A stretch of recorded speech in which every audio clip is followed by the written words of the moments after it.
Hey guys, I hope you guys are doing well. Today I've got an interesting product that I'm reviewing.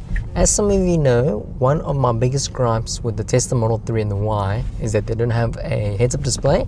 As you guys can see here, and I've spoken about this product before, I am using the TESLOGIC, which is a receiver that goes into your car that transmits information to your phone, and you can use your phone as the heads-up display over here. I think it works relatively well. Sometimes I don't use it because I'm using my phone to film and stuff. So I've been thinking about a more permanent solution, and ever since I got the yoke, I've been considering that if I get a screen in front, it'll be much closer to the Model S. And Hansshow has sponsored this video and sent through the F9 display that they have, which is an improvement from their previous models, and I'll be installing it in this car today and showing you guys what it's all about. It does come with a front camera which I can stick onto the bottom of the bumper. I don't know if I'm going to do that installation part. You can watch the installation instructions video, link in the description below, if you want to see specifically how to install this properly, because I'm just going to show you me installing it, not necessarily making an installation instruction video. But the reason why I'm not going to do the camera is because there's a lot more work, and also there's a grommet that I need to cut open and seal it up with some tape, which I don't have right now. So maybe I'll install it later on sometime. I haven't felt like I needed a front camera. I know some of you have said, why am I not doing this in my garage? Some of you have seen my previous video that my garage is very narrow. It's the first time I've actually had a garage where it's a standalone garage and it's not a garage shared with other people. And it's great, but at the same time, you know, it is in an apartment, and for some reason they made it extremely tight.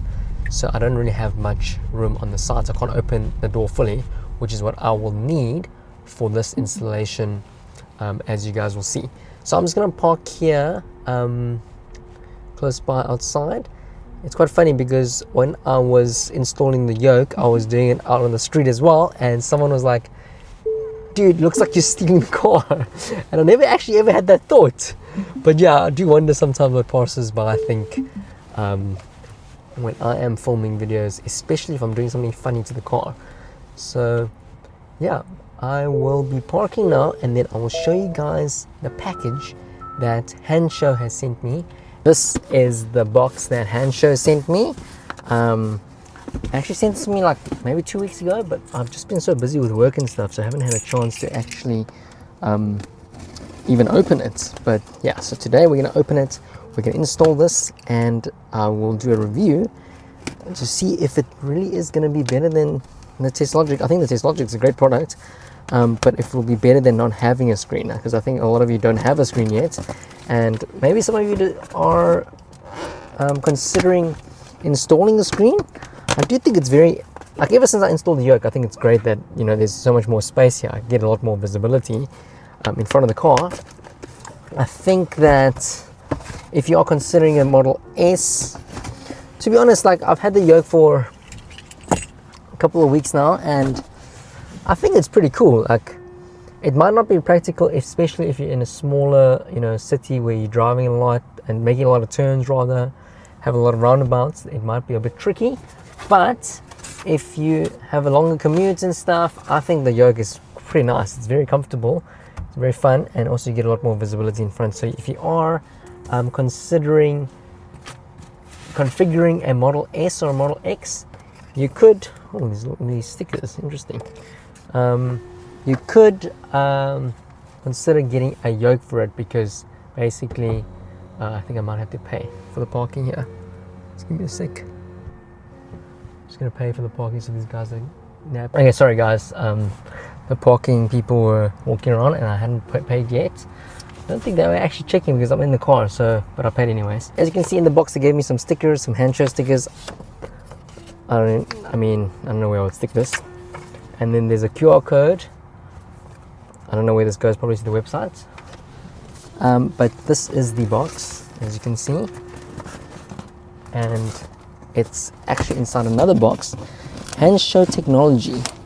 Okay, cool. So as far as I understand, sorry, let me get this out of the box. As far as I understand, they developed this product, intelligent LCD meter. It says intelligent LCD meter V89 Pro. Okay, these always have generic names, so I'm not sure if, because I mean on the website it's the F9 as far as I know. 8.9 inch screen, 1920 by 720 resolution, so it's like almost 1080p, but obviously it's a little bit narrower. And yeah, intelligent LCD meter V89 Pro.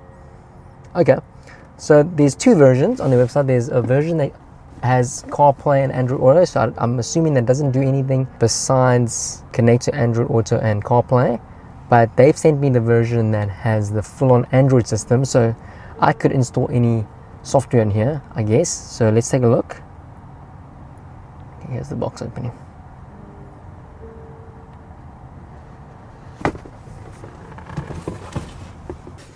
Okay, so inside the box, here's the box, and inside the box we have this foam.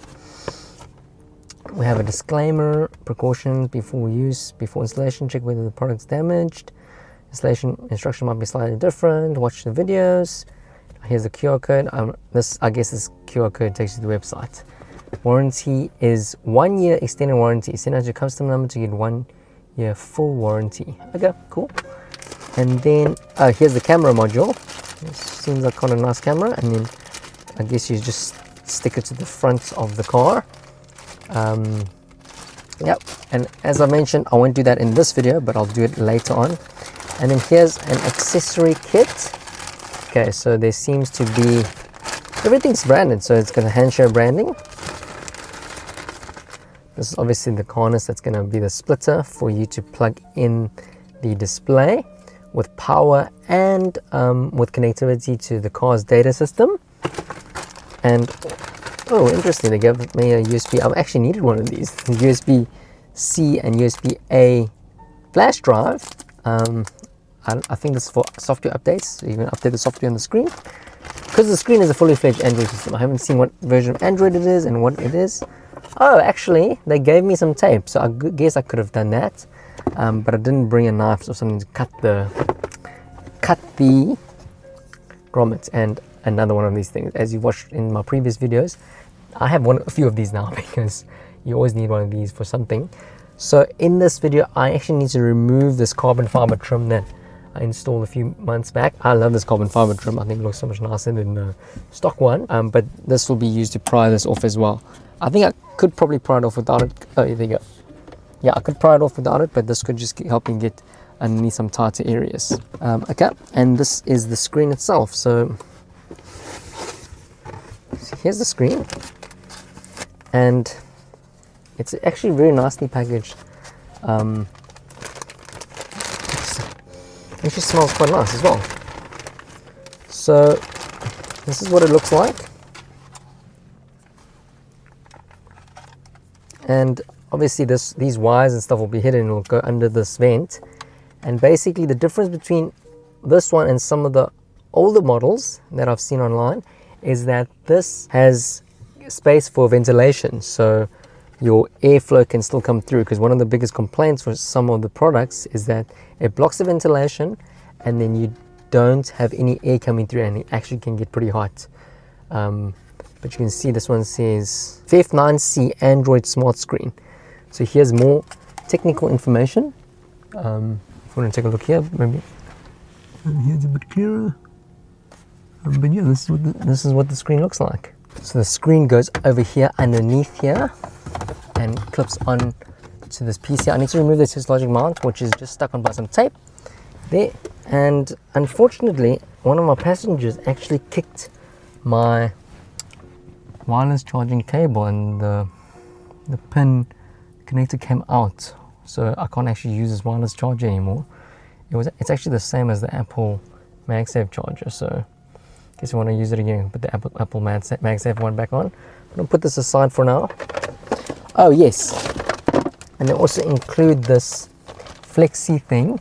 Basically this will help you fish the cables through some gaps, so you put the cable inside the cable on one end and push it through.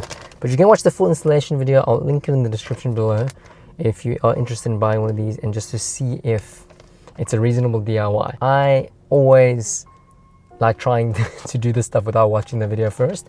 I did watch it a little bit before they sent through the product, because I'm always hesitant if the DIY is too difficult, because I don't really feel like sending my car in to get someone else to do it, so I wanted to do it myself.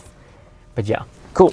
Let's get started. I've removed the TESLOGIC to show you where this goes. It would go here, basically underneath this thing, and then slot over here. Actually looks pretty smart and clean. It actually looks as clean as the original Tesla Model 3 display. So let's remove the carbon fiber trim.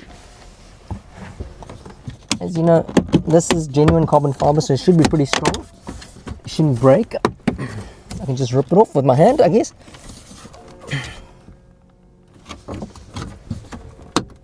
And it's all secured by metal clips, so that's quite nice. So there it goes. There it is off. So this would go over here. You obviously want to align and make sure that it's straight. And yeah, you can see that it's pretty nice actually. Wow, it's not even on yet, but I think in terms of like design and finish, it's kind of similar. Like even the curved edges, I feel like if they made the screen slightly bigger on the new Model 3, I think maybe on the older ones it looks nicer, but on the new Model 3 the bezels are really small. We'll see how big the bezels are when we obviously switch it on, but yeah, I actually think it looks pretty OEM. As you guys know, I've always said, you know, if I had to choose aftermarket products, I would choose ones that are close to OEM, and this does actually look pretty OEM. Okay, so the next step, I'll just show you. Basically, this cable goes down somewhere, you fish it through here or something, I don't know. I'll watch the video now just to figure it out, but basically the cables are completely hidden, you won't see the cables, and then you obviously have to open up the passenger side to access the panel where the ODP-C port is, so that you can plug in the cables required. So I need to go to that side of the car, push the chair quite far back so I have a lot of space to remove that panel. If you watch my TESLOGIC video, you can see that I did the same thing. You have to remove some parts of it. I easily removed the carbon fiber trim, luckily, and I'll show you guys what you need to do.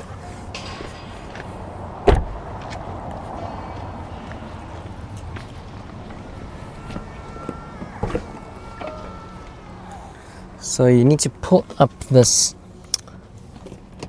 rubber, pull off this rubber, and it actually over here there's like a piece that's on the side here.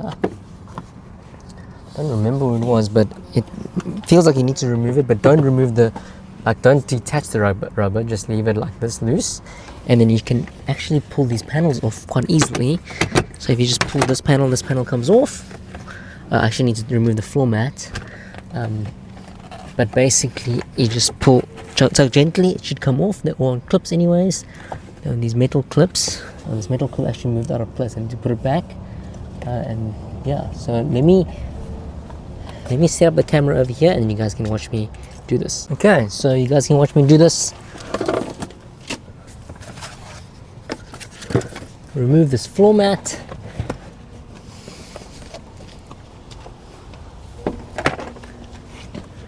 Basically, to remove this piece.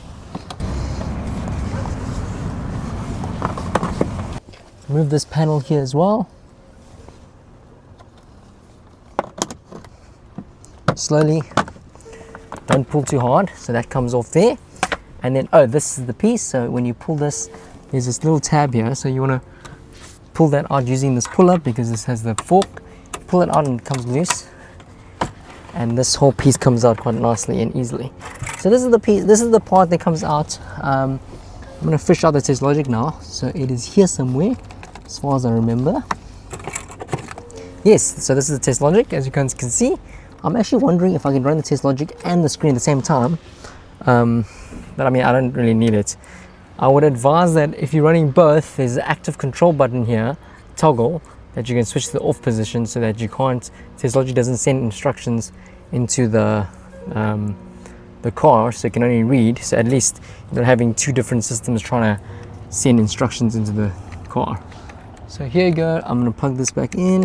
I know some of you were complaining that I didn't unplug my battery the last time when I did this. when I did the yoke installation and that my airbag could have exploded. I mean, it was a little bit risky, but why would the airbag randomly explode if power, I guess if there was a power surge when I unplugged and plugged it in. But yeah, anyways, I mean, some of you have questioned whether it would explode randomly. Nothing happened to me, fortunately. And I also didn't have to hurt myself or get a new airbag, which is also a good thing.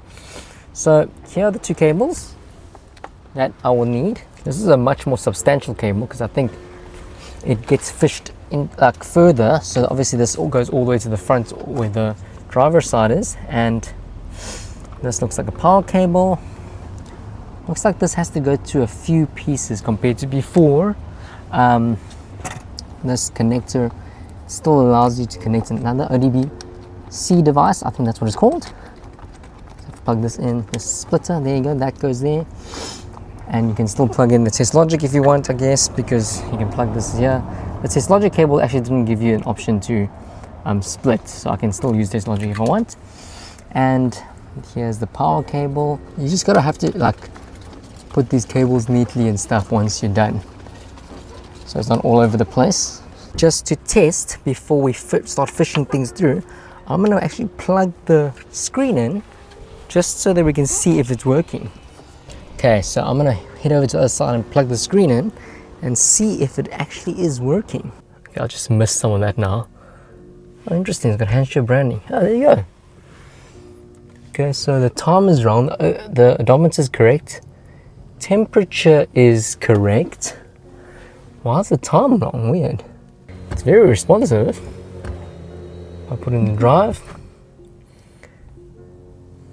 Looks like, I think it's still initializing or something. Oh, there you go. Okay, there's the main screen. I think there's different themes. I need to go through it.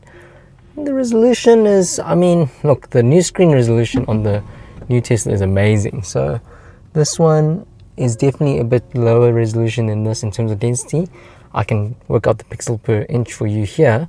Not actually sure what the resolution is here, so if you guys know what it is, drop it in the comments below.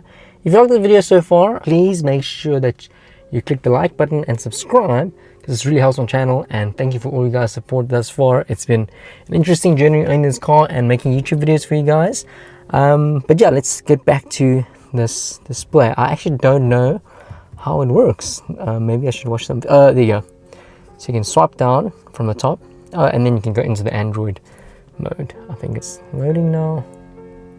A little bit of glare, but as you can see, because of the yoke, there's a lot of visibility. Okay, so here is the Android display. Well, I must say it's not the smoothest of all, but I think it's good enough. I mean, you can play YouTube music, which I think is missing on Tesla interface. There's a Play Store, so I guess we could install other Android apps directly from the Play Store. Okay, so I can connect to Bluetooth. I think that's for Apple CarPlay. I'll try that later. There's also a navigation option. I think that's also for Apple CarPlay. So what are these? So I can open the door. Just open the rear door. I don't know why you would want to do that, because now I have to close the door. As you can see that the display is showing the status of the car as well, but it is the old Tesla Model 3, not the new one. So you can see it's also quite responsive. So I'm going to close the door. I don't know why anyone would want to do that, to be honest. But yeah, anyways, so that's what it looks like. And let's see what else we can do. So I can, that's the passenger seat. So I can move the passenger seat back and forth. I guess it's for battery preconditioning. I can fold in the mirrors. I guess that's kind of useful. So that seems to be the quick shortcut displays. So here is the different options, settings for the display. I'm on UTC +1, US speed limit off. There's different themes. Okay, let's take a look. UR1, sorry. Okay, that's obviously when you're driving. So let's see. So this is UR1. Okay. And then you can go to UR2. I think it actually doesn't allow you to view this screen when it's driving, which I guess is good because for safety reasons. UI2, let's see what UI2 looks like. I don't know why this screen is blank and then I have to press back. Okay, that's UI2, a little bit cleaner. Let's see if it's quite responsive. Yep, same as the TESLOGIC, no lag whatsoever. Oh, I think I know what it is. I think when you start driving, it shows the front camera, but obviously you don't have the front camera installed. That's probably what's happening. Okay, I'll plug it in so we can test it. And then let's see what is the UR3. Well, I mean, we saw UR3. Okay, this is the 3 UR options. So this is the UR3. Let's take a look at that again. So if I drive, I think this is the camera trying to load. Okay, UR3 looks like that. It's a little bit cheesy. I mean, since people are used to having 2 dials, this is the speed on the left, and that's, instead of the revs, horsepower. It goes up to 520. I mean, my car definitely does not have 520 horsepower. Does the Tesla performance model even have that much horsepower? Anyways, I mean, I can increase the volume. Don't know why you need that, because you can just do it here. Sorry, on this side. It doesn't show that it's changing when you do that. And then you can go into the Android system. Let's see what the Android system has. So I guess if you don't get the Android one, it doesn't have this extra Android system, so it just has that display that I showed you. So if you don't really need this, to be honest, I'm looking at this now, I don't know why I would need this. Maybe I'm able to like watch YouTube videos while I'm driving, which is not a good idea.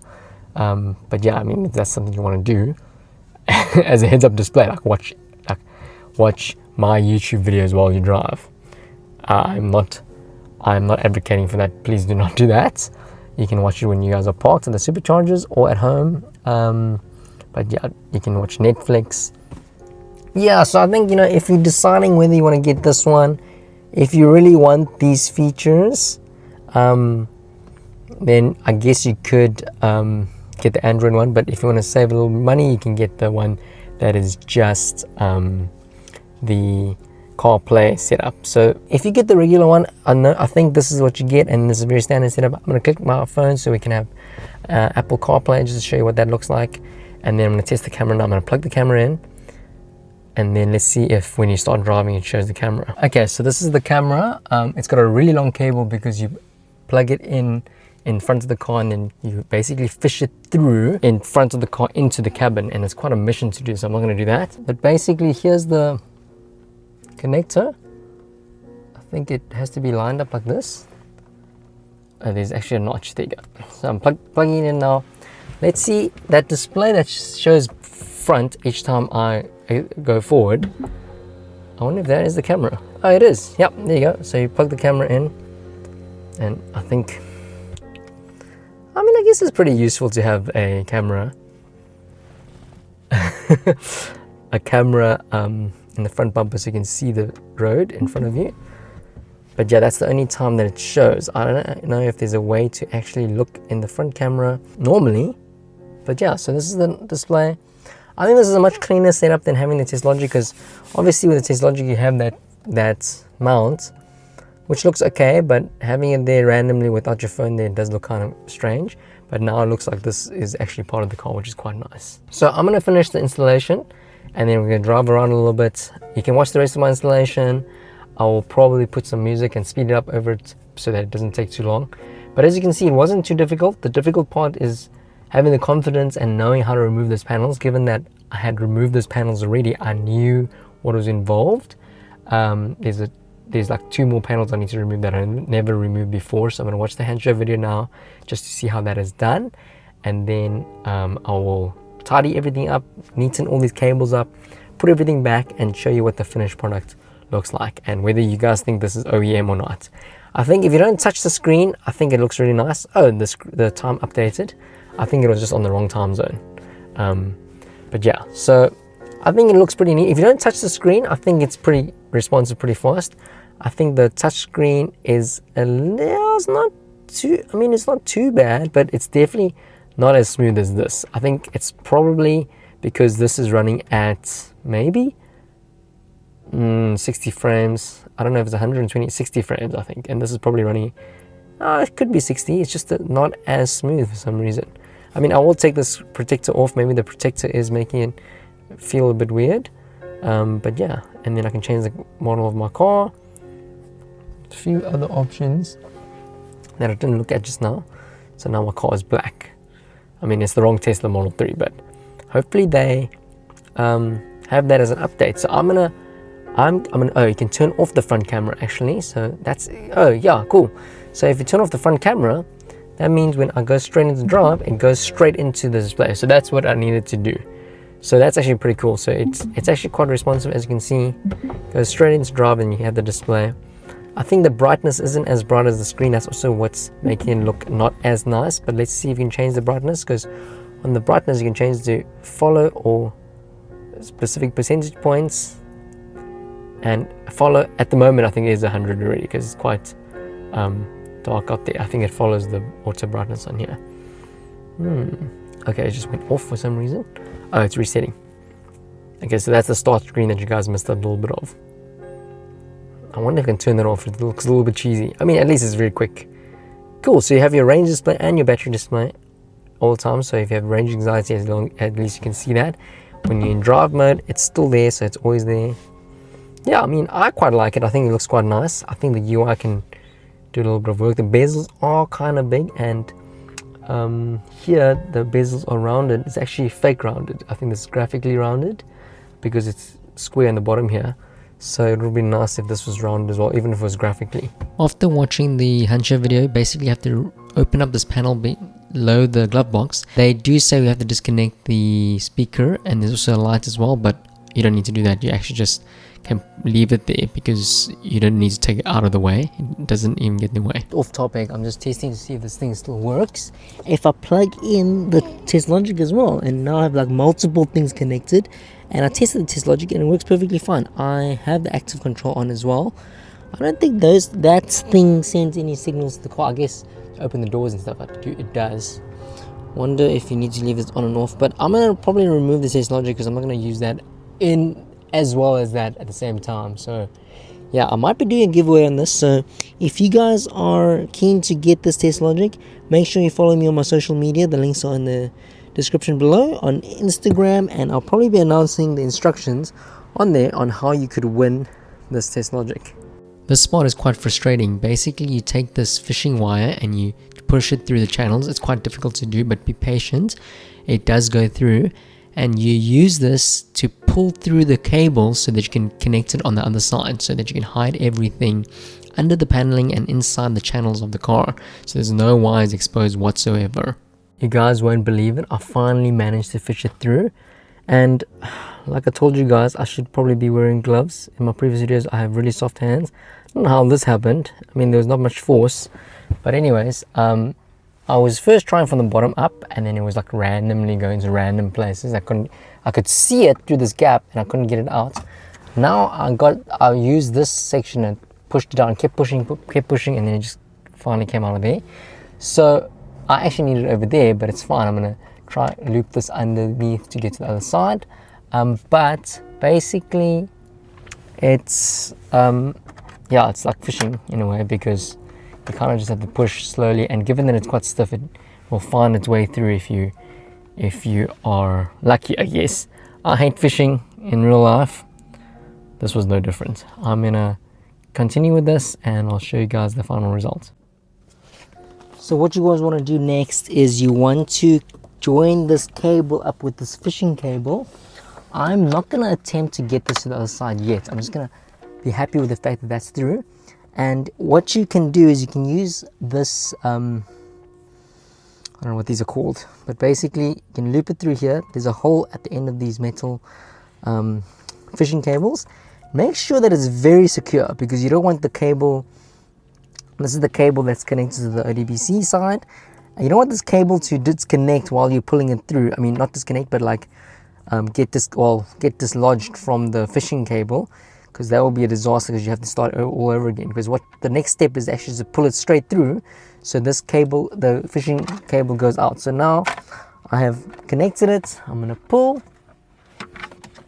slowly. I don't want to rip the cable off. Okay, I'm actually an idiot because I put it in like this and now it's like against each other. But let me just make sure, let me turn it around. So make sure. Oh no, what an idiot. Oh man, that was like at least half an hour of work. It's going down the drain. Now that I know what needs to be done, it took me less than 5 minutes to get it through. Okay, actually that is the easiest. That was actually quite quick. Now that I figured out how to do it, that was quite quick. So this time I have to remove it from this side. So this hole seems to be the one that's closest. So if you just push straight down, it eventually comes out. I'm gonna have to put it on the other side now and pull it through. So this time I'm gonna have to put it on this side, but I'm gonna try make it so that it's as thin as possible so it goes through together.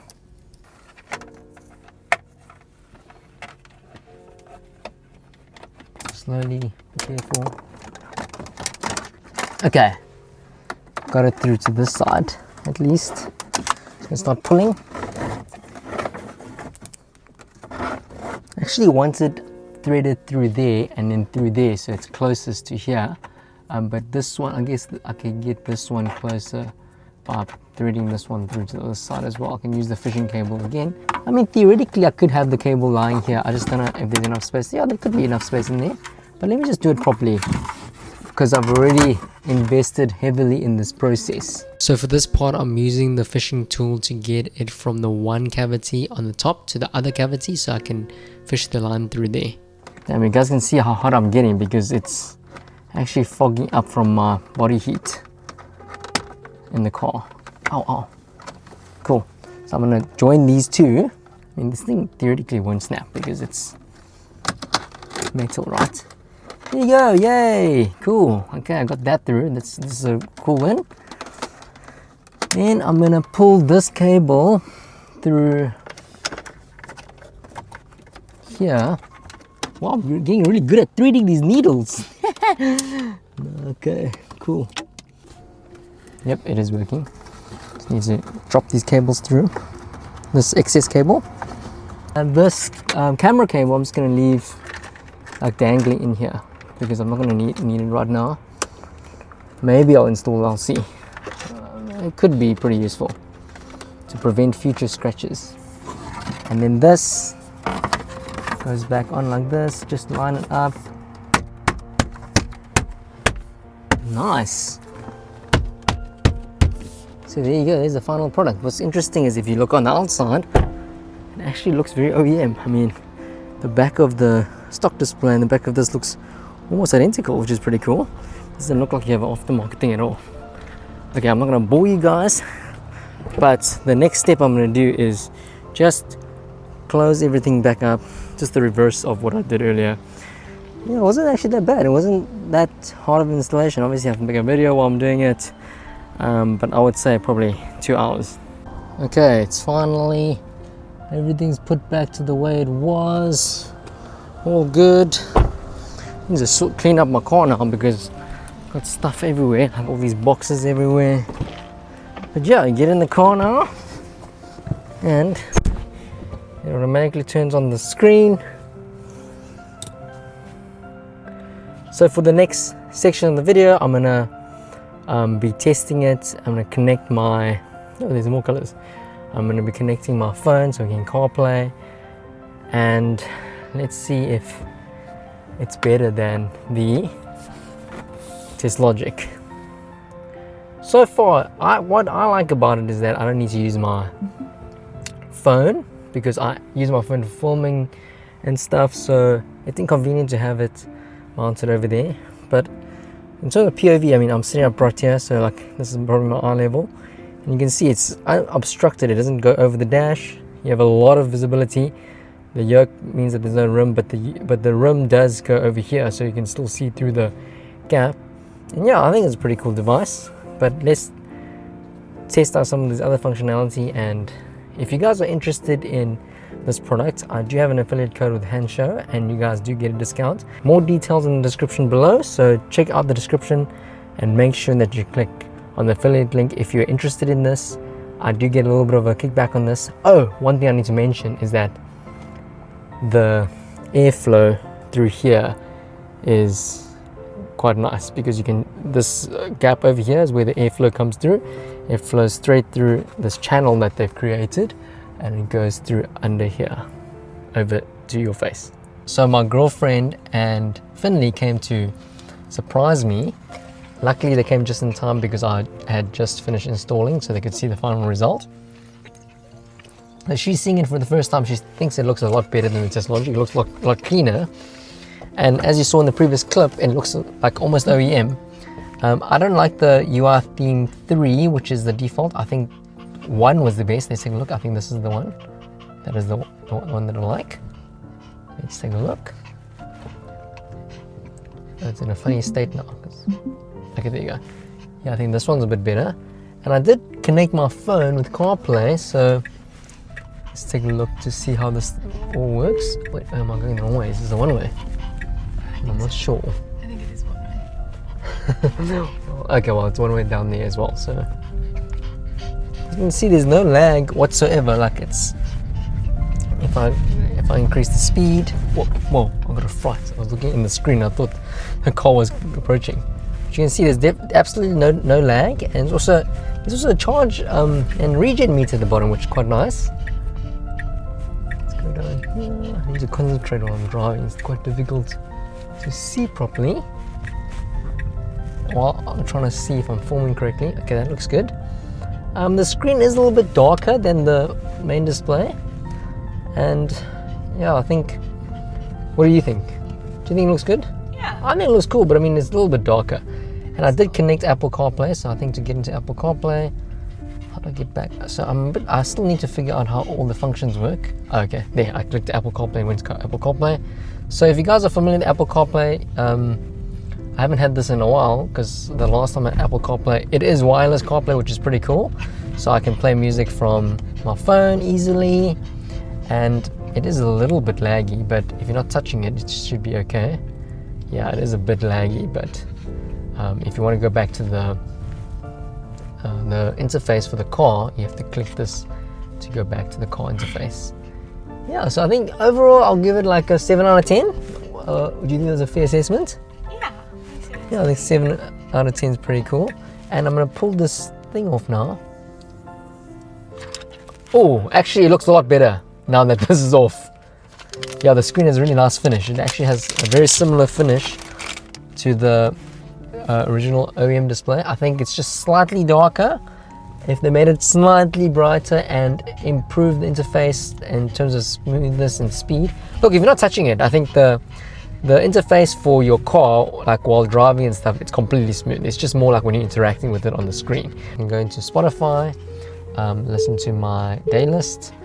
So the Tesla app doesn't really do the DJ, but I think in CarPlay you can do the DJ, which is pretty cool. So we can try that, see. Got a lot of great music on the way.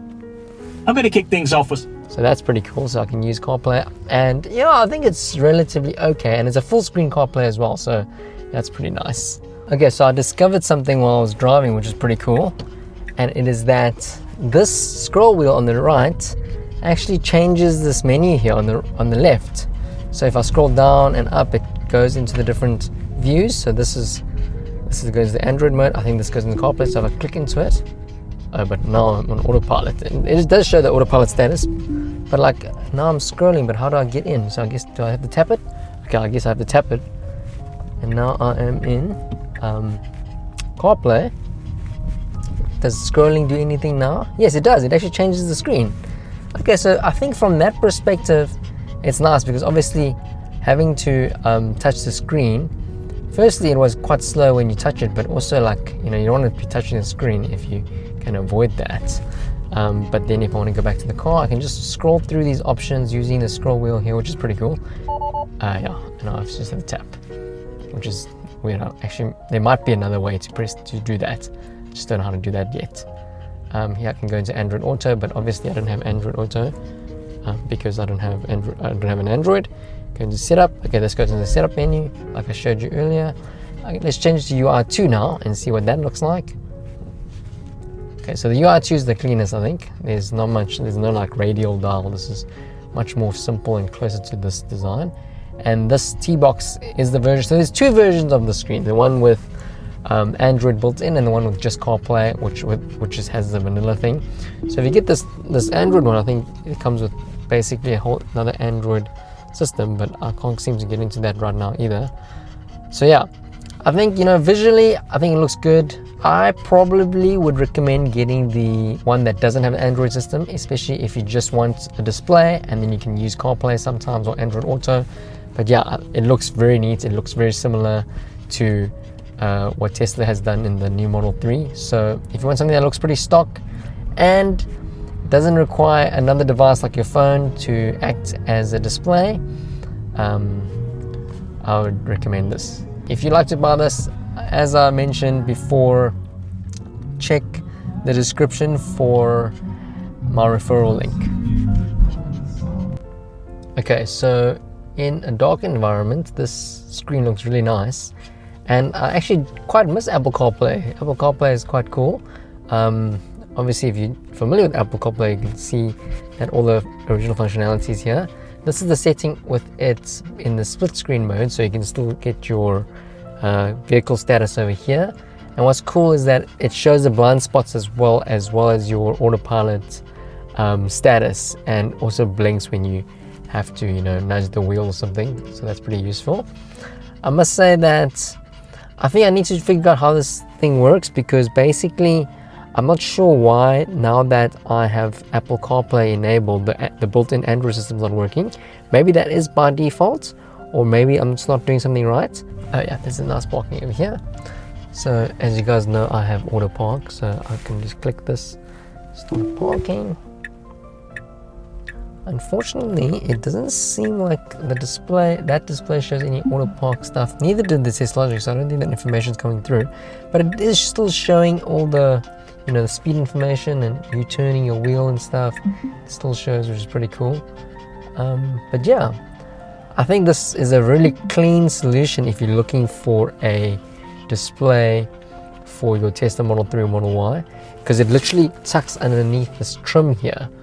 And yeah, I think in terms of aesthetics wise, I think 8, 9 out of 10. I think it's just because the touchscreen functionality is a bit weird. Like for example, I can't go into Android now. I think it's because my thing's connected, CarPlay. What is interesting is, like I showed you guys earlier, I can open the passenger door by pressing that, and now the passenger door is open. But it's not a powered door, so I'm not sure why you would do that. I think, you know, if someone doesn't want to press the button, you can press the button for them. But yeah. Okay, so I've confirmed it. If I turn off CarPlay, I can get back into the Android system. The Android system actually seems to be a bit smoother than the CarPlay for some reason, even though CarPlay is like, you know, actually running off my phone. And I just wanted to check if I can actually watch videos while I'm driving, just out of curiosity. Let me just connect to my hotspot on my phone. Just give me a second, let me turn it on. Okay, so I've connected my hotspot and let's take a look. Let's see if we can watch a YouTube video while I drive. So I'm online now. Let's watch some of my videos. I mean, the Android system does seem much smoother than the Apple CarPlay, which is very weird. I guess that is a cool thing about getting an Android system instead of the one that just has CarPlay or Android Auto. Because this is built into the device, so you don't actually have to connect your phone for this. Obviously, you need to hotspot your phone or something so it can have internet. I think where we are right now is very limited mobile reception. Okay, it's driving. I mean, it looks like it's still loading. I'm just gonna let it load while I drive out of here. Oh, there you go. Yeah, it looks like it looks like that I can actually watch videos while I'm driving.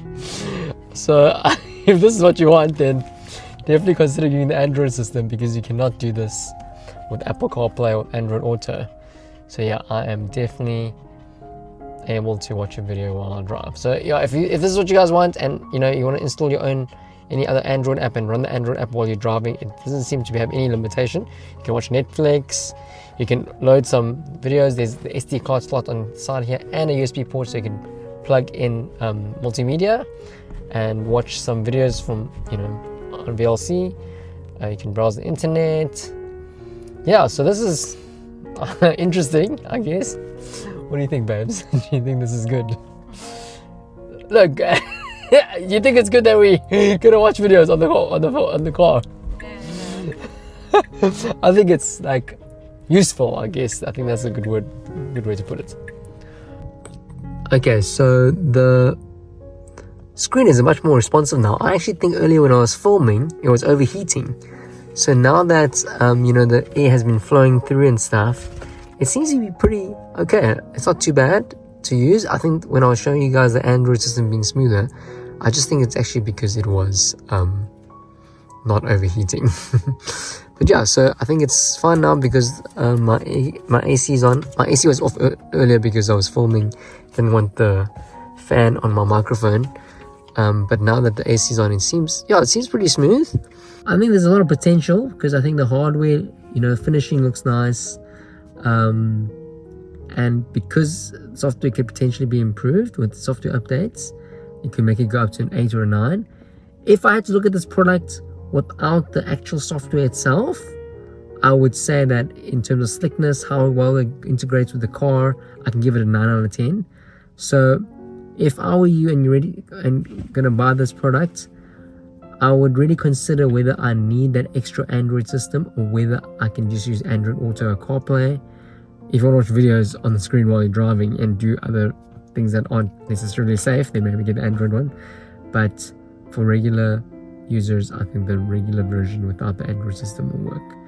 So yeah, if you're interested in this product, you can use my referral code to buy anything on the Hansshow website, and that'll also give me a little bit of support. And as always, if you like the video, remember to click the like button and subscribe, and I'll see you guys in the next one.